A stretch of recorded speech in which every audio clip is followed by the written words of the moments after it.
Okay, everyone, welcome. And today I am going to cover most of immigration programs that we have in Canada. The thing is, all of these immigration programs that exist today can change tomorrow because overall, all the immigration programs that exist in Canada, they keep changing all the time. Some of them always stay, but most of them, they will come as a pilot, they test it, and then they change it, they remove it or make it better. So it's always important to be on top of news and make sure that you know about all of these different programs all the time because your chance is one of them. Like sometimes a good programs comes out, they take, for example, 10,000 people as the permanent resident, and then that program gets removed. So it's important to be on top of things if you want to get a permanent resident. So usually when we talk to clients or whenever you contact any lawyer or immigration consultant, there is different stages. For example, when you make the initial contact, then there's a questionnaire, then there's a consultation. In that consultation, I put a flow chart here. In that consultation, you are going to be categorized into one of these programs. And each program, depending on your qualification, your background, will help you to stay in Canada legally, and some of them will help you to get a permanent residence. So that should be your goal. Once you get your permanent residence, after 3 years, you can become a citizen. But the first step is for you to get a permanent residence. So now we're looking at these immigration programs in two ways: short-term stay and permanent stays. So we call it temporary stay or permanent stay. Uh, for most people, getting a temporary stay to come here is easier than getting a permanent because permanent usually take longer times and it's getting harder and harder as we go. Like 10 years ago, it was a lot different and easier to get a permanent resident than now. So I'm going to start with the second column, which is temporary resident. So usually the way that you can come to Canada as a temporary resident is either come here to work, which you need to get a job offer, or to study, which is a study permit. We also have a visitor visa, like you can come as if you're from certain countries, you get an ETA to come here, or you apply to get a visitor visa, come here. But then you're only allowed to stay here for up to 6 months. Then you have to exit the country and come back as a visitor. And you cannot repeat this process for a long time because at some point officers will question you. Why are you keep coming back? Are you going to live here? Are you living here? So the purpose of visiting is totally different than the purpose of temporary stay on job or study, job offer or study permit, because those two will give you a SIN number. Because if you want to live in Canada, you have to get a SIN number. You have to have a Canadian address. And those two will give you insurance, free health insurance. That's very important because if you don't have health insurance in Canada, one visit to hospital emergency room will cost you $1,000, let alone if you have to do other stuff. So it could become very expensive. We have seen people come here and some emergency happened to them, and just being in a hospital for admitted to hospital for 30 days, it costed them $100,000 and they're still in debt to Canada forever. So you don't want that happen to you. You want to make sure that you're here legally, you thought it through, and you make sure that everything is set up. So the first one to get the study permit, there is a website that you can find all of these regulated universities that Canadian government will issue a post-graduation work permit as well. So there's two layers to that. First, to get to apply to a university or college that is designated. So that's the keyword you want to look. Designated DLI. We call them DLI, designated language institute, or designated learning institute. So those DLI college or universities will allow you to get a study permit.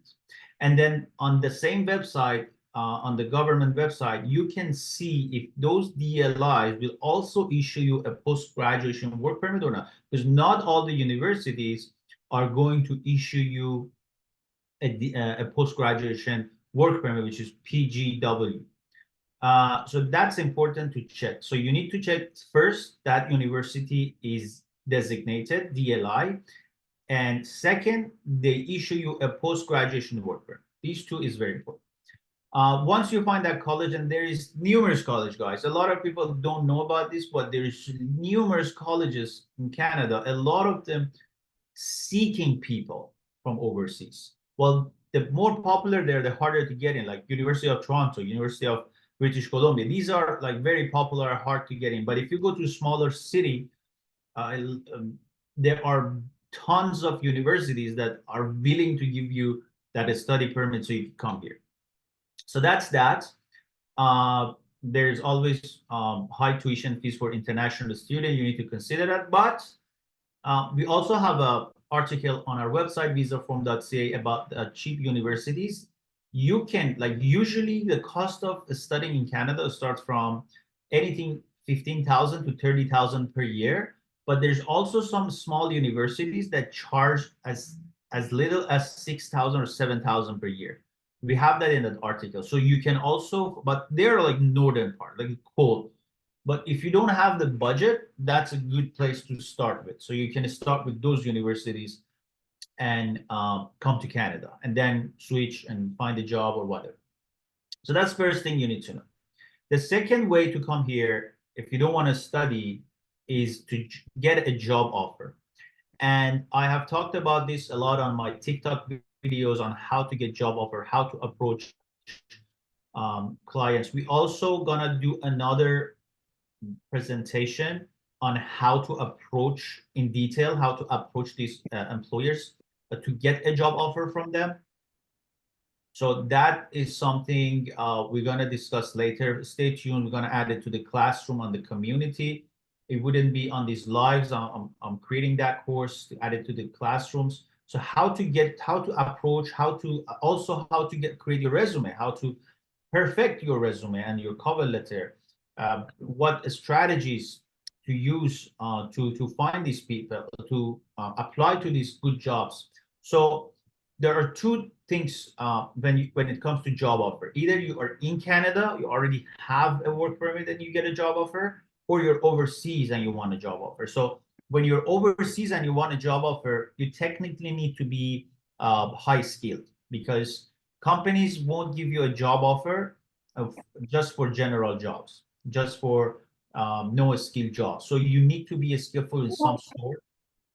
Sorry guys, keep yourself muted. Okay, I'm gonna mute you now, but keep yourself muted. Thank you.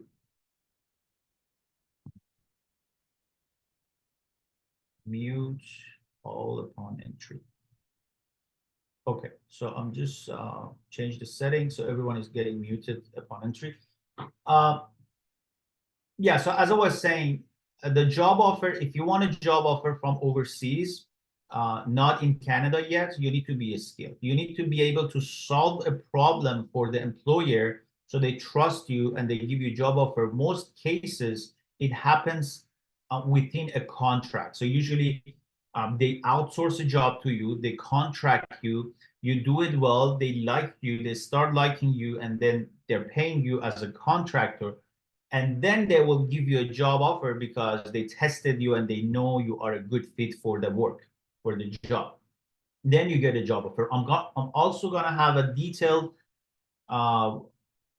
classroom on contracting works. I talked about this on my TikTok. There's some videos there you can watch, but specifically talking about how to get a contract work from Canadian companies, that is a different topic which I'm gonna dive into. But having that first job offer is a good way to get a work permit and submit a work permit application so you can come to Canada, work or find other works. It depends on that job work permit Sometimes you get an open work permit, sometimes you get a closed work permit. If it's a closed work permit, you only have to work for one employer. If it's an open work permit, you are allowed to work for any company. So for example, as I was mentioning to June, uh, if you apply through an IEC program, International Experience Canada, that will also, if you have a job offer, that program will give you a closed work permit, meaning you can only work for that one employer. But if you apply through a working holidays, it will give you an open work permit. With open work permit, you can easily change your employer. But with a closed work permit, you are tied to that one employer. And then if you want to change your employer, you need to change your work permit. So make sure that you always go for the open work permit if you could. It's important. So that you can change your employer at any time and move from jobs. And a lot of people, this is another thing you need to know, a lot of people use moving from job to job to increase their salary. This is very important in the corporate world. I can talk to that because I used to be in corporate world. I went up the ladder in corporate. And the way that people go up the ladder in the corporate world is that they switch jobs between the corporates and getting higher salary each time. And a lot of people stay in the same job and they believe that this is the way to grow. There are different strategies. Some people stay in one job, become older in the company, but some people keep changing the companies. If you keep changing, you increase your salary. That's how it works in Canada. But I will also talk about this in the resume course and cover letter course in details. So today we're gonna stick to business immigration programs and all the immigration programs. So these are essentially the temporary ways that you can come to Canada. Okay, either you come here study or you come here to work. And I explain job offer and I explain the study. Now, let's say you're in Canada or outside and you want to become a permanent resident. So we have a lot more different categories for permanent residents. I will start with the first column. So in the first column, you see FSWP, FSTP, or PAP. What are these? FSWP is Federal Skilled Worker Program, which you go to the CIC website, you create a profile, and in that profile, you will tell the system, which is a system. You haven't made an application yet. It's just a system. It's called Express Entry System, okay? A lot of people are confused on what is an Express Entry? Is it an immigration program? Is it? No, it's a system. It's like a software, okay? That software will ask questions about you. That software will ask you about your background, your education, about your IELTS certifications, or any work history that you have. So that system will ask you about your question and it will collect your information. Based on the information you give it, which you never have to lie there. If you lie, it will exist in the system for a long time, and then you cannot change it. But if you have a low IELTS score, you can start with low IELTS score, you get a lower points, then take IELTS again, you can update it with a new number, but never lie. So, because let's say if you think that you get an IELTS of 8 and then it happens that you go to IELTS, you get 7, you can never replace that 8 with a 7, right?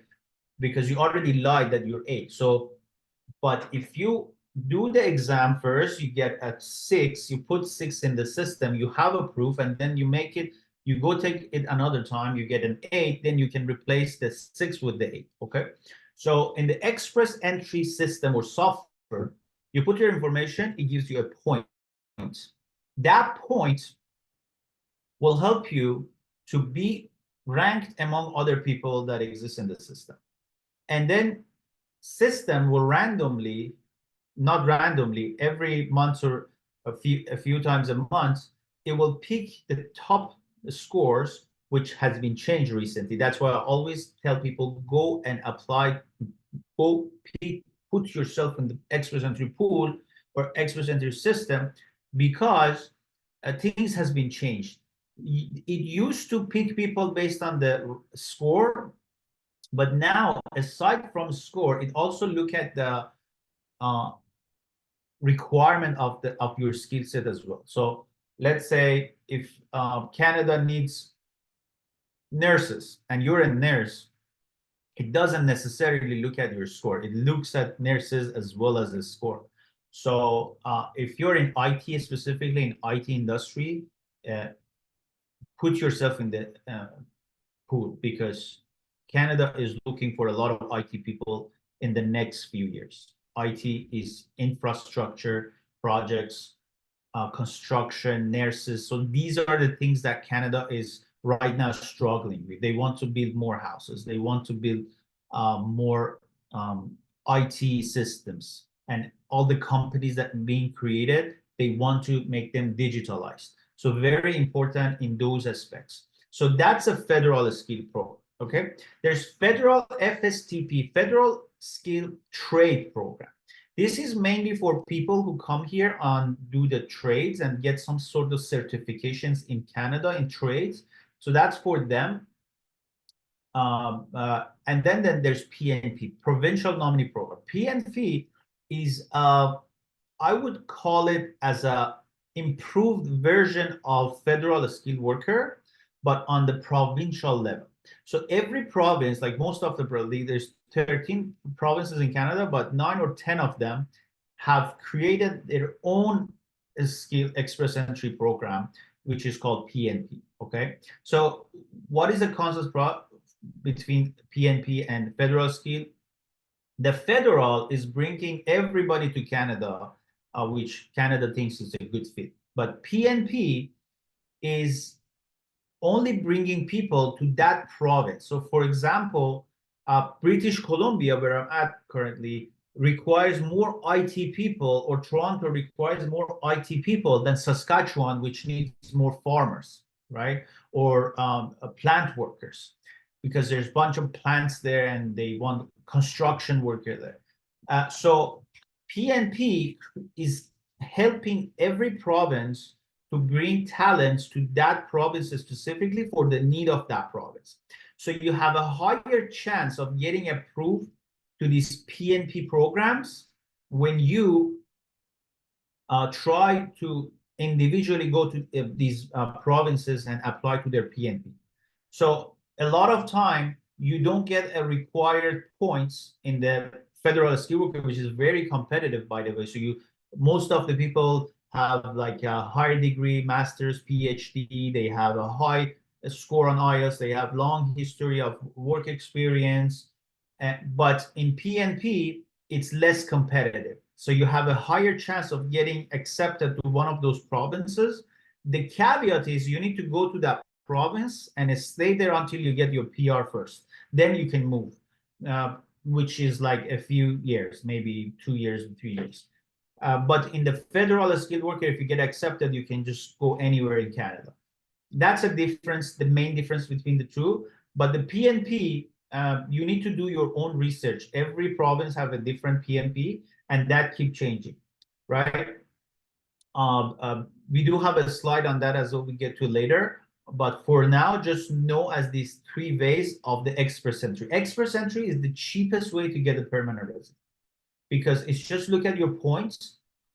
They're specifically cost when you get nominated and when you want to apply. Before you get nominated, there's not a lot of cost, but once you get nominated, they send you, okay, you're nominated from the system, because going to PNP or FSW is just the first step. You go to the pool, okay? Once you get selected, you get an email. Hey, welcome. We like your application. Now you can submit your application. That in that step, you need to pay fees. And every province has a different fees from 2,000, 3,000, 2,400, depending on the province. Then you submit your entire application, pay the fees, and then you go to the process of permanent resident. Now you have an active application on the RCIC.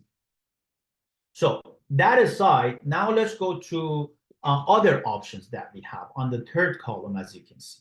So we do have a self-employed option, startup visa, 30 investor, LMIA, ICT, significant benefits C10 and self-employed CLL. So what are these? Okay, a lot of you might not be able to get a job offer, okay, or you might not be able to apply to express entry. So there are different programs, we call them non-PNP business immigration options, and I'm going to go through that in a second. So these programs will also help you to get a temporary stay visa or a permanent visa, depending on the program. So for example, what's self-employed?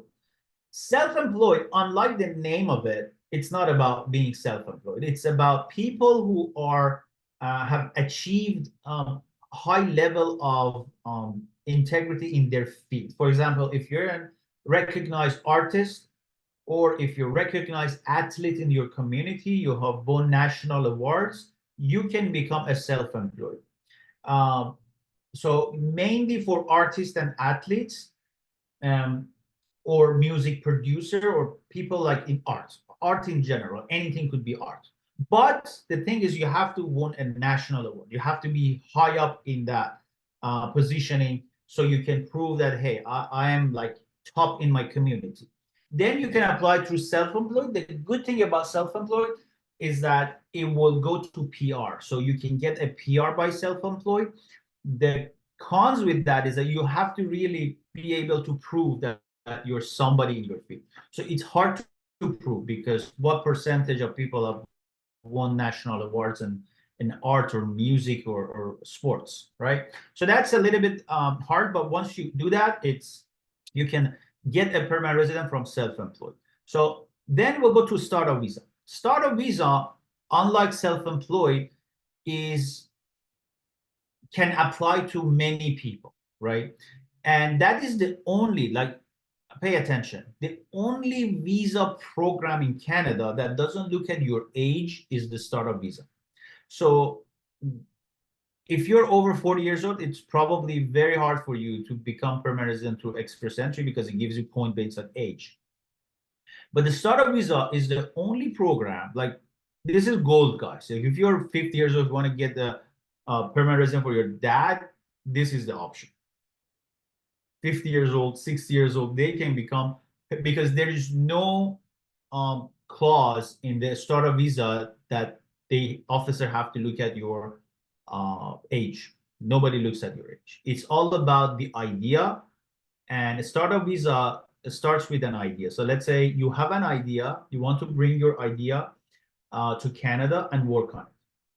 So it's more complicated than an idea. You have to create the MVP, minimum viable product, in your country or wherever you have that idea. So the idea has to become a product, like a small product. Then that product needs to sell. We call it product market fit. So it has to fit the market. So it needs to be able to say, hey, I invented this, or I had this idea, I created this product, it sells. This is the result. Now you can submit it to immigration and say, this is my idea, it works. Now you have to make sure that it works for Canada too. That idea is beneficial to Canada as well. And if that's the case, also you need to have a team of at least 3 to 5. So you are a team of individuals, you have created something, it works. Now you want to bring it to Canada, you can apply to a startup visa. And the beauty of the startup visa is that if you have a good product market fit, if you have a good idea, Canada will give you permanent resident based on a startup visa. And the beauty of this is, first, it will give you a work permit while you're waiting for your permanent resident, because once you make your application, that application is direct to permanent resident. But it might take 2 to 3 years.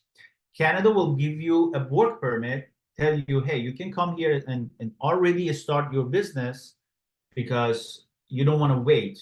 So you can come here, work on this business while we're working on your permits.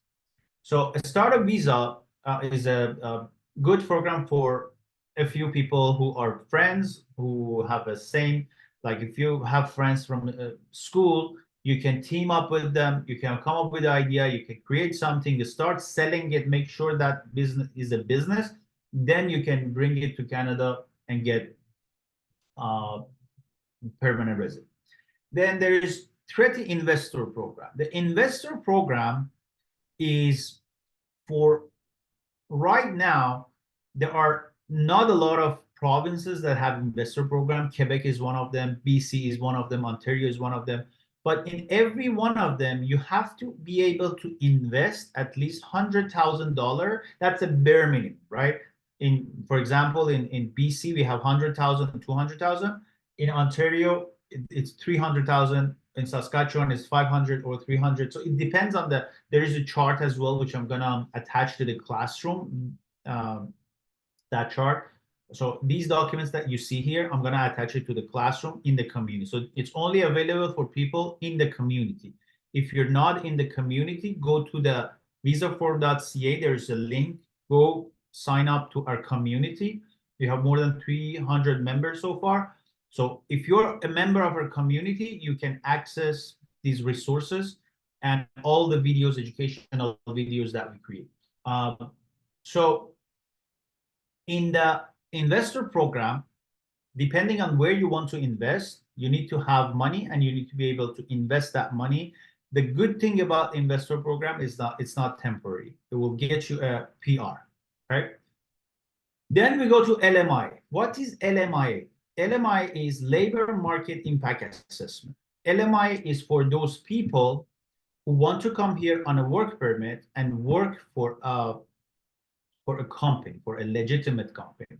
So usually a company who wants to hire from overseas, they need to go through a process which it's called LMI. Means they have to advertise. Let's say if they want to hire IT consultant, okay, they need to go and tell government, hey, we want to hire an IT consultant from overseas. We cannot, and they have to prove that they couldn't find that person in Canada. That means they have to post jobs in different job boards to able to attract an IT consultant. So let's say they advertise for 6 months for IT consultant. They interview 20 people, say, no, we couldn't find the IT consultant we wanted in Canada.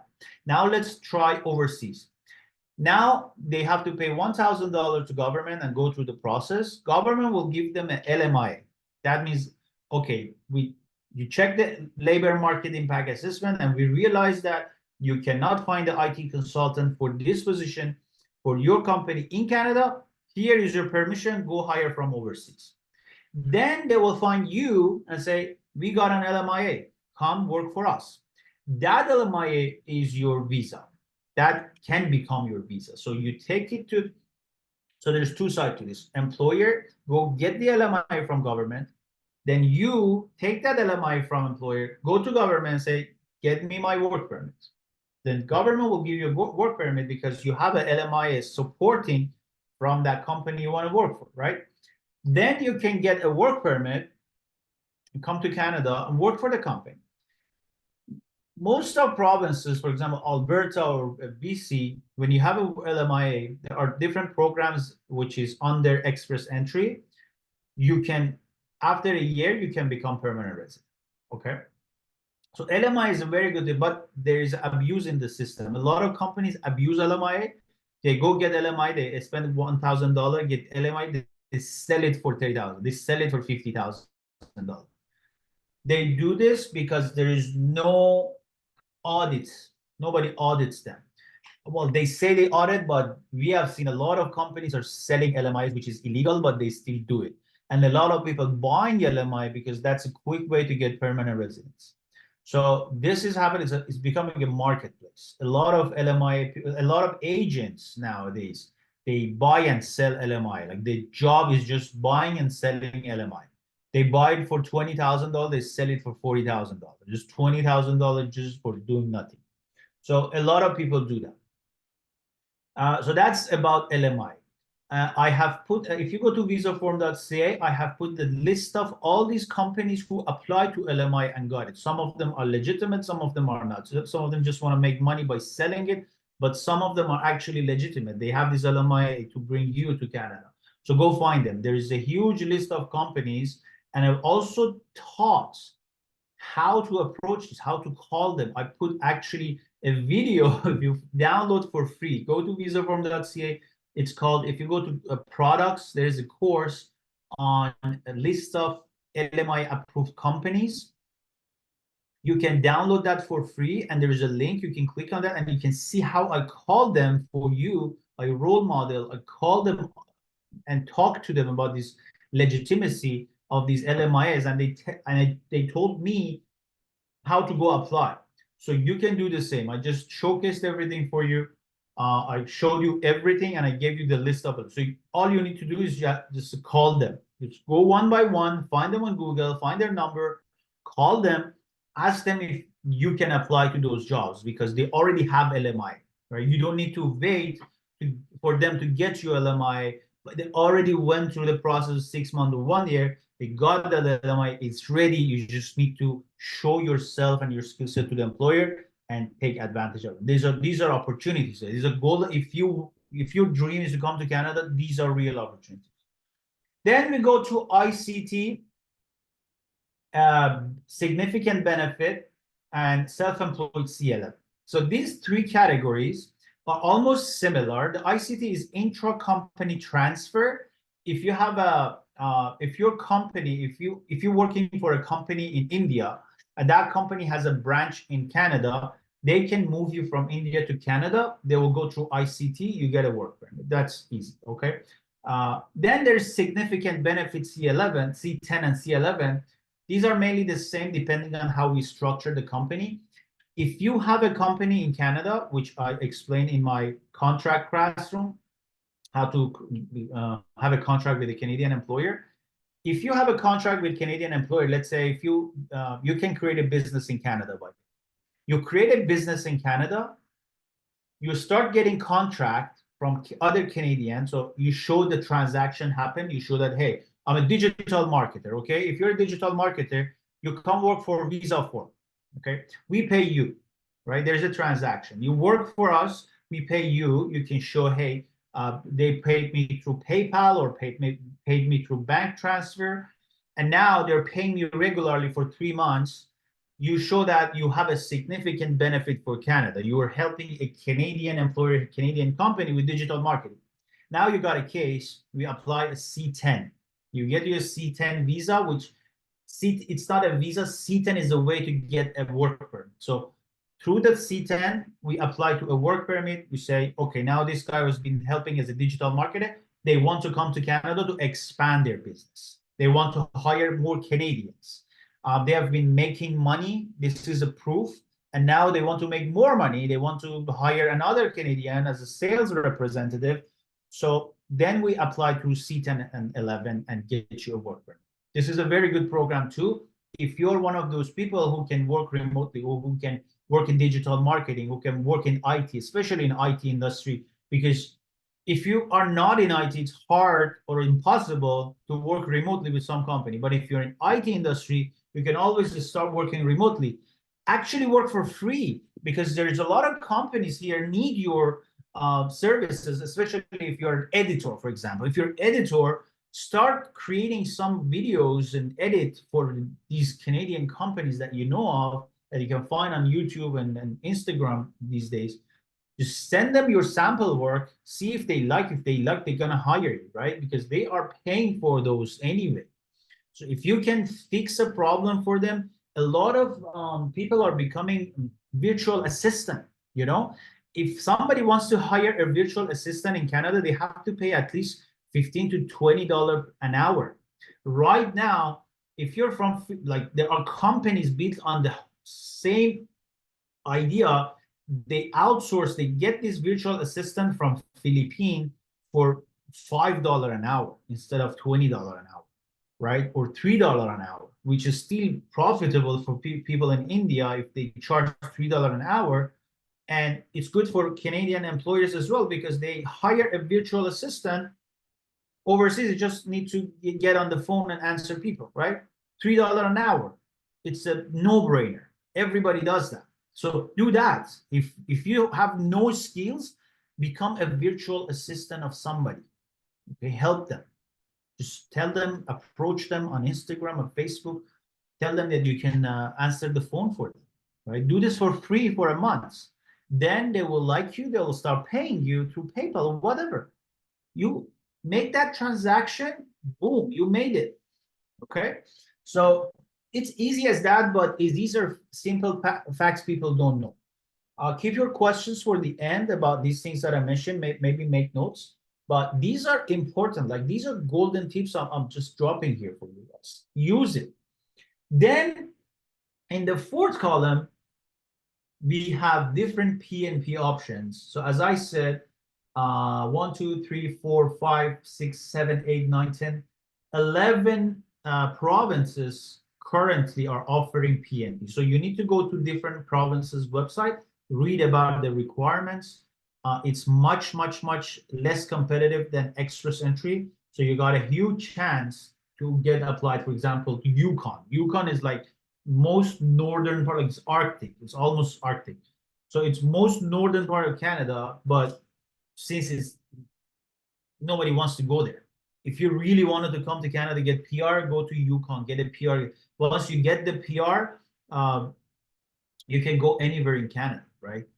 We have mobility law, like under the mobility law, if you're a Canadian, you can go anywhere and live anywhere in Canada, especially now in IT, just doesn't matter where you live, right? So PNP options are good options as well. So these are what we discussed so far is essentially all the different business immigration program or just immigration program in general that things will get added to them. Some of them gets improved. For example, the startup visa didn't start like this. It got improved over time. So there's a lot of new regulations and new clauses getting added to that. Or self-employed wasn't like that before. So things getting changed and getting added to that, like a study permit. 10 years ago was a lot of study permits got approved. Nowadays, as you know, there's been a lot of fraud, especially from a lot of. Have you heard about the 700 Indian student who made a fraudulent, an agent made a fraudulent admission for them, and they brought them to Canada by submitting a fake admission to CIC, and it was a total shame for the RCIC as well because they couldn't realize these are fake admission, right? So a lot of these things has been changed. Now they're getting it so harder on the study permit applications too. A lot of people cannot, even on the universities, like a lot of these colleges are not going to be eligible to give people a study permit anymore. So that's why I told you, go always check the DLI. Like that's the keyword. On Google, say Canadian DLI, Designated Learning Institute. So that's important. That's important to make sure. And now they're giving points to universities. So some universities you apply, the chances of getting a study permit is higher than the others. So things are being changed, but overall, these are all the programs available for you to come to Canada. And when you go to each one of them, they say we have more than 100 programs. It's true, these are the main programs, but with connecting different programs, there are like new programs. So for example, as I mentioned to you, if you can find a work, like for example, we have a digital nomad program recently introduced. That is technically a visitor visa program. It's not a real new immigration pathways. But the idea behind digital nomad is that you can work remotely. Like the virtual assistant can make you a virtual nomad, okay? A digital nomad. So imagine you're working for a company as a virtual assistant overseas, and now you can get a visitor visa under digital nomad. Say, I'm getting paid, I work remotely, now I want a visa, which they give you a visitor visa to come here because you're digital, you're nomad. Then the idea is once you're here, you can benefit Canadian employers more. So even if your job is not in Canada, you're like helping a company in UK, they want you here because if you're here, the chances that you help a Canadian employer is higher than you live in India, for example. So they want you here if you're digital. So try to get a job online, prove that you're a remote worker, you can come to Canada. Then once you're here, You're on visitor. Now we're looking to get a work permit. And how to get a work permit? C10, significant benefit. We create your company, then that digital nomad thing becomes under a company. Now you have a company. Then that company makes money. Now you can get a work permit. After a while, you hire a Canadian, right? Then we keep adding, and then now you a Canadian works for you. You grow your business. Now we can get you a PR under one of these express entry programs or investment programs. So depending on the situation, that's why we say we have more than 100 ways to come to Canada under different programs. So it's important that you understand all of these if you want to do it on your own, that which I recommend to many of people, because at the end of the day, guys, I'm an immigration because it's not to my favor that you do it on your own. It's more profitable for me if you give your work to our agency. But the fact is, if I help 10,000 people with the education, it's better than I do 1,000 application. At the end of the day, it's not everybody's decision. It's the officer's decision to let you in or not. So at the end of the day, nobody can guarantee that you get a PR or you get a work permit or you get a visa, or like no lawyer can guarantee that. It's all comes to the officer. So that's why I always tell people you need to be on top of your game. You need to be on top of your application, because even a lawyer or an immigration agency does something for you, and then it's a lifetime process. Then in 2 years, you want to do something else. In 3 years, you want to apply to citizenship. So you need to know what goes inside your application, and that's why you need this education.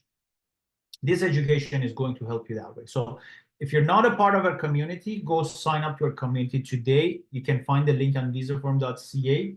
We have lots of education on this on our community, and we're going to add more. So today in this classroom, we talked about different business immigration programs, or all the immigration programs that exist today to come to Canada. But in details, we're going to talk about all these job offers, how to get contract work, how to get how to find schools, how to apply to schools, how to get a scholarship. All of these we're going to talk on our classrooms.